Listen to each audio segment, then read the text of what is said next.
6 years later. This just into our newsroom. A plane has crashed into the World Trade Center. I heard the plane very close to the top of the buildings. I looked outside and I saw it hit, and it exploded immediately. People just standing on the street, almost their mouths open, gaping, dumbfounded. Both towers of the World Trade Center have been hit by planes. It's something that we've had nightmares about, but probably thought wouldn't happen. The city of New York and the United States of America is much stronger than any group of barbaric terrorists. Today, our fellow citizens, our way of life, our very freedom came under attack. None of us will ever forget this day. And now here are Susan Richard and Gary. And of course, Susan Richard is not with me, but Gary Baumgarten is here. Thank you very much. We are now going to be joining in just a couple of seconds the National Institute of Standards and Technology press conference, in which they will release what they have found to be, as a result of their investigation, the cause of the collapse of tower number 7. Now, as you know, an extensive scientific investigation was conducted by the NIST into the collapse of the Twin Towers. Some of that has been refuted by people who believe that there was a conspiracy, but generally it is believed that the cause of that was because the two planes hit so hard and there was so much intense fire, and the collision caused for the fire retardant to fall off the support beams. That caused the Twin Towers to collapse. But there has been no official recognition of why tower number 7 collapsed some 7 hours later.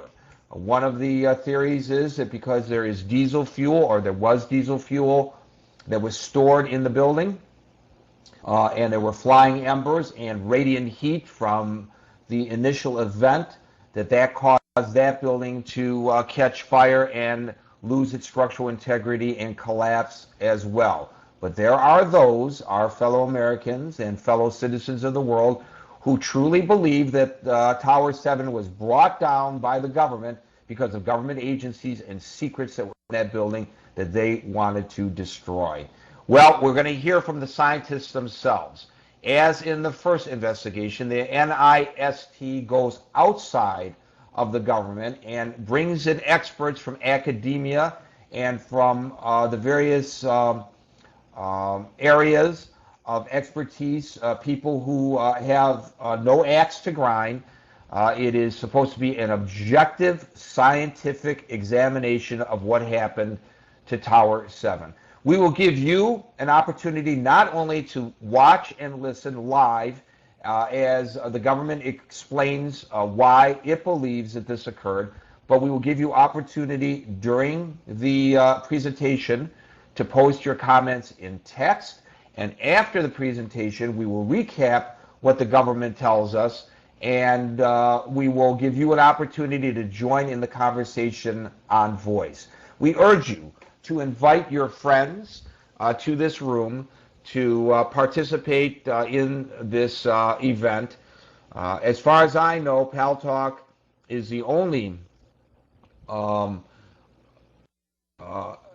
operation that is offering this kind of interactivity of this announcement, which is supposed to begin in just a minute. In fact, it was supposed to start early. It is now 11 o'clock. They were going to start at about 2 minutes to 11, which caused for us to start our coverage a bit early as well.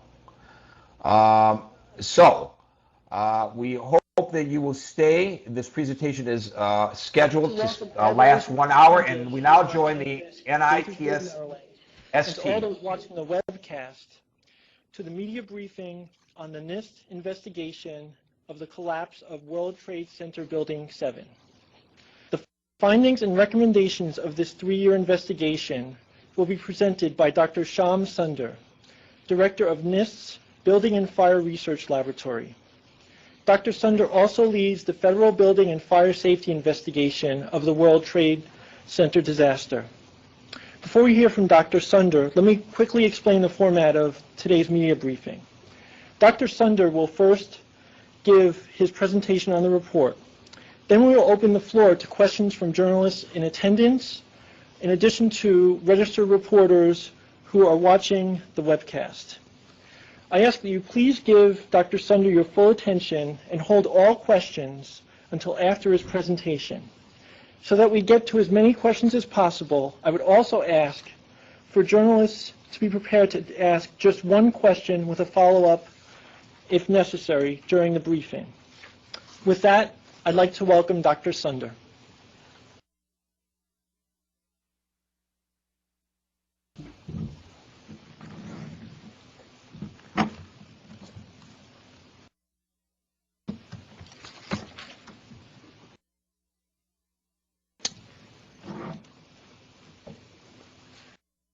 Good morning. I'm here to summarize the findings from our 3-year study of the collapse of World Trade Center Building 7.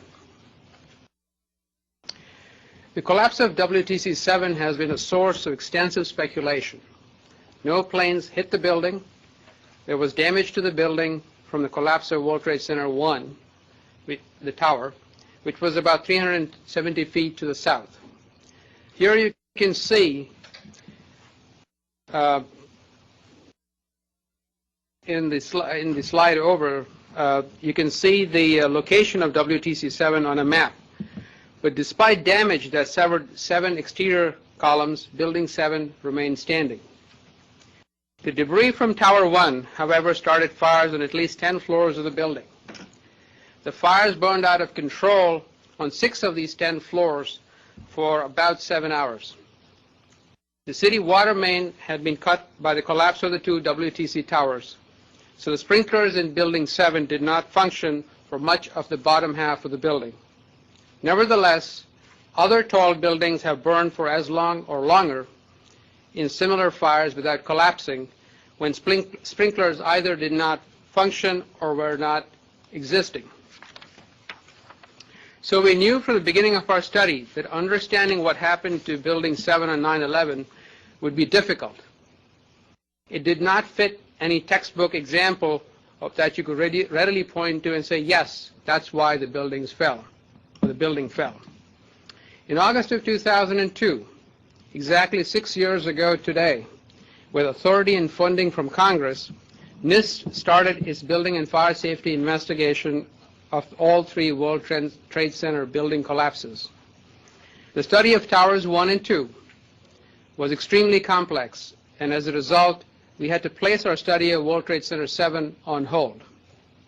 In September of 2005, with the study of the towers complete, we began the study of World Trade Center 7's collapse in earnest.